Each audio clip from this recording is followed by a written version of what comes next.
Good morning, good afternoon, good evening. I'm Skippy and welcome to another video.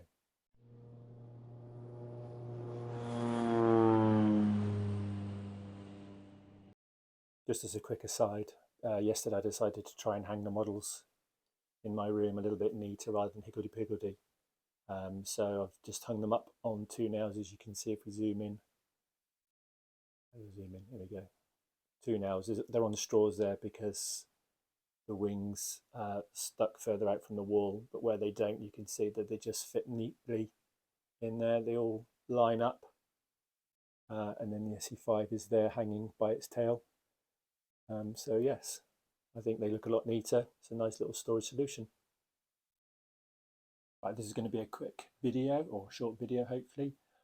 Those of you that have watched all my other videos and the builds that I've done, when I do the Guillows or the Dumas, I don't do the undercarriage, I just leave them clean. Two reasons: they look nice when they're flying, and also it's a lot easier.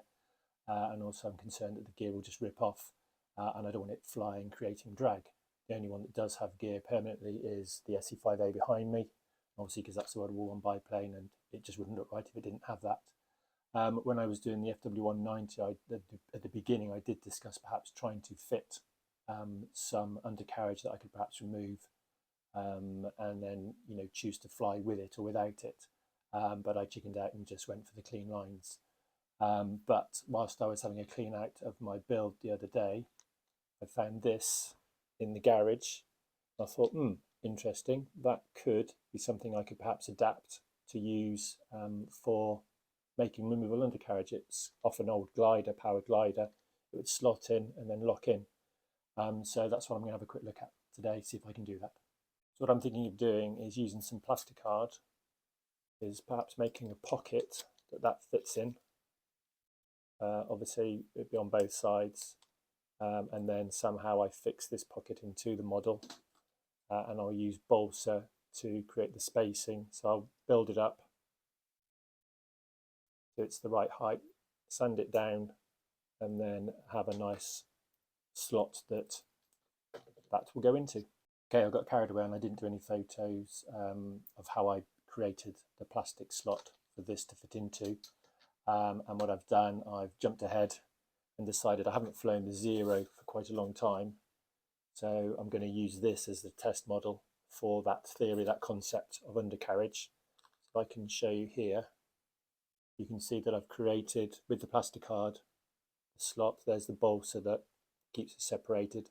Yes, I have cut through the center wing spar, but what I need to do, I've covered it in tape just now, but what I need to do is just put a couple of bits of balsa either side that will stick to the card and give it that rigidity, just to make sure I've not lost any strength. Okay, there we can see the plasticard box with the balsa. I've put two thinner strips on the edge just to try and close the gap between that. Got the block in there to glue it to the plasticard just to make sure that the center spar is secure. And if I take the undercarriage, you can see it slots in there. So that's quite a loose fit and it drops out, but actually I'm thinking that might be a good idea, because if I wanted the undercarriage to release a bit like a dolly itself, then that's the way ahead.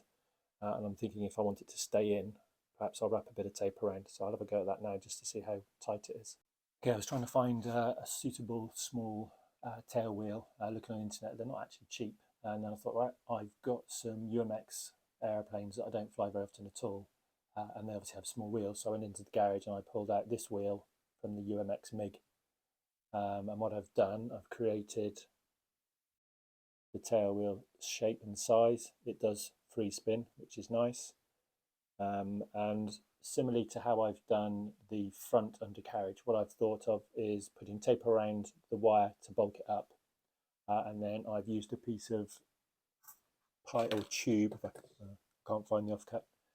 And what I've done, I've inserted it in the rear of the model. I'll show you, probably is easier. If you look, zoom in here, I've put in the tube there, super glued it in.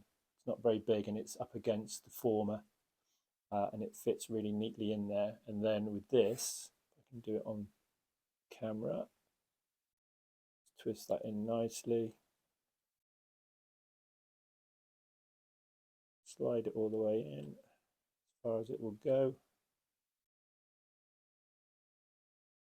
There you go. I then have a tail wheel, which is actually free to rotate. It doesn't drop out. It's quite a snug fit. So I think even if I choose to use the front carriage that drops and releases itself, this will stay on there. The advantage of doing it this way is if this system works, then I'm considering perhaps looking at what other models I've got that I could adapt it to. So if I bring the model out, you can now see the Zero has undercarriage, which is removable. Yes, the front isn't attractive, but for me it's purely functional at this stage. So I need to go and test fly it, see how it handles. It's forward of the Sea of G, so I'm hoping that it's not going to nose over too easily. But yeah, you can tell I've put more tape on so it's nice and secure, but easily removable. So that's how I'm making the removable undercarriage. I now need to get out and test fly the Zero and see how she goes with it.